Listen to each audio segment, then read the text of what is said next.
Hi guys out there in YouTube land, Chibi here with another movie review. So this Sunday I decided to go and see Hansel and Gretel Witch Hunters, which was fun because I don't go to night movies. I generally go to morning movies, and of course they were only showing it in 3D in the morning and 2D at night. So yay. I don't go see 3D movies unless I have no other choice in the matter because they make me feel all pukey. So, anyways, to start off, as a whole, I really loved this movie. In the end, it just picked up. It was great. I loved the action. I loved the visuals of this movie, and it was very fun to watch and to see, build. Now, I will tell you, if you haven't seen the movie yet, to me, the beginning of the movie was a tad bit slow. Of course, they had to set up the entire thing with Hansel and Gretel and what happened to them as children. I mean, we all kind of grew up somewhat with these stories, and you know kind of what happened, so it's a little bit on the, okay, are you done yet side, but it is totally worth it once you get past the backstory.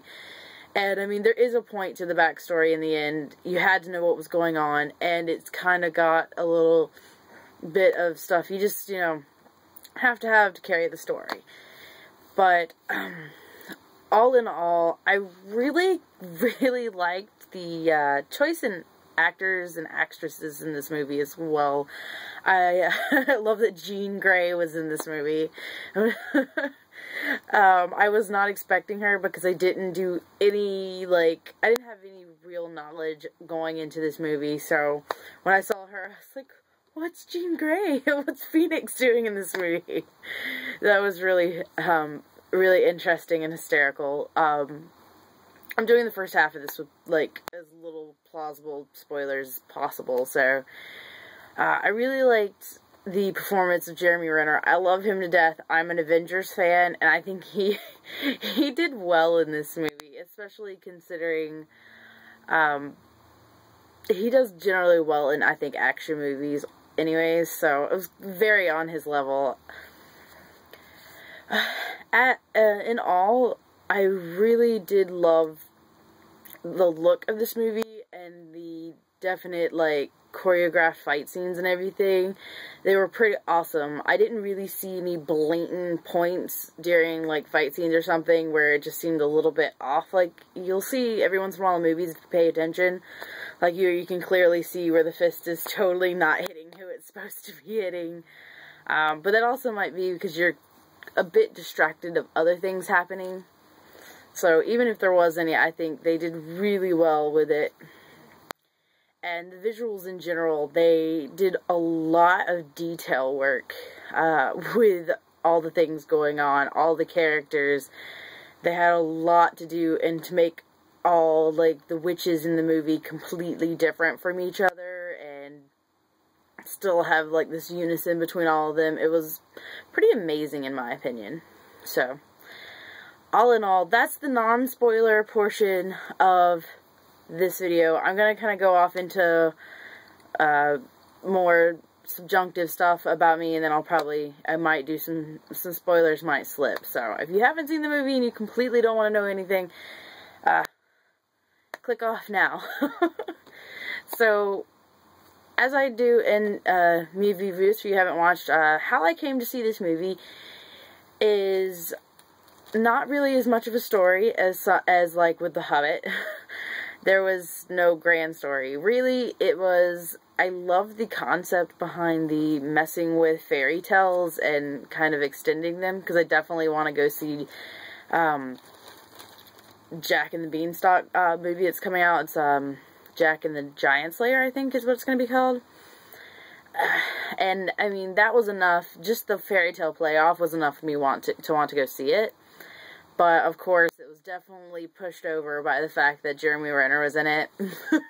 and I love him in, movies that are more my style.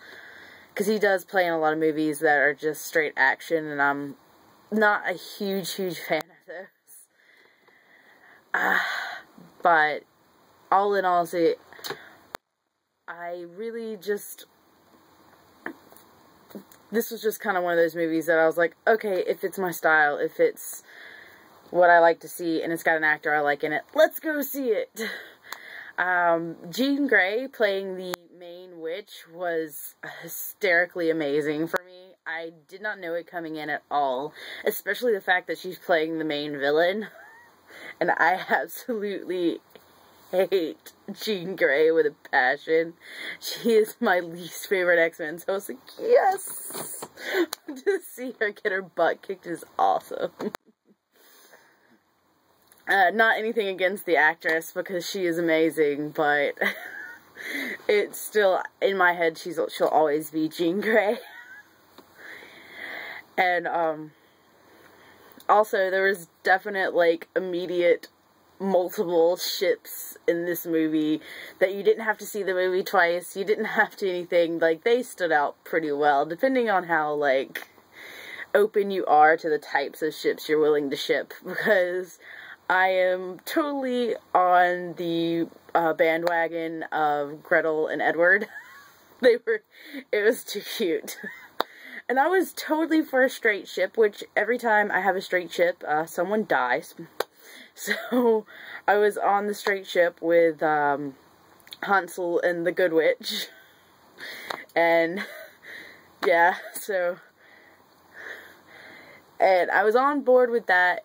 I was totally cool, but there was too many moments with him and the fanboy as well. And I was just like, oh, the gay ships always take over. My friend was totally on board with the Good Witch. I was just like, I like it, but the gay ships, they always seem to sail the fastest for me. So I guess actually Gretel and Edward would technically be considered a straight ship. He's just not normal human. But the fanboy was adorable in this movie, and I cannot remember his name to save my life, and I meant to look it up right before, because I'm horrible with names. So I'm just gonna call him the fanboy. But he was adorable in this movie, and I love when they put like fanboy style characters in movies, because then it makes you as a fandom person, it just makes you go, oh look, it's me if I were in this movie. And it's so true. But he was a fun character to follow, and I liked that he wasn't just a 2-second character that was only in there for a little bit. I was a little afraid of that at first with how they introduced him, but it was, but he definitely kept coming back, and I was like, yes! By the end, I was like, and I was on that ship forever. And I always hate when I immediately go see a movie right as it comes out, and I have a ship, because then it's not like you can just go home and read fan fiction, because they don't exist yet. I'm like, but,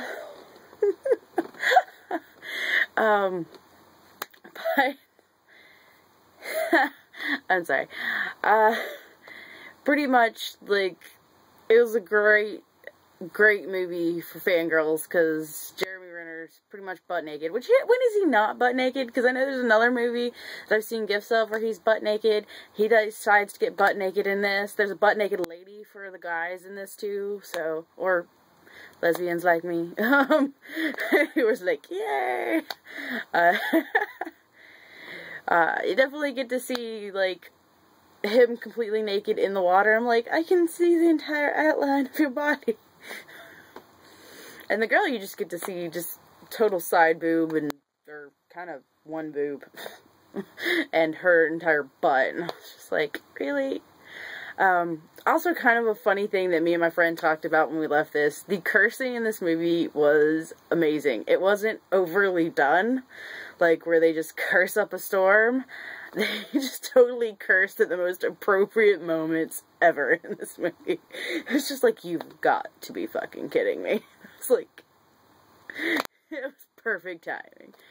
But I'm going to go ahead and wrap up this movie review. If you have any questions or comments below, be sure to leave them, and I'll get back to you. And thanks for watching. Bye.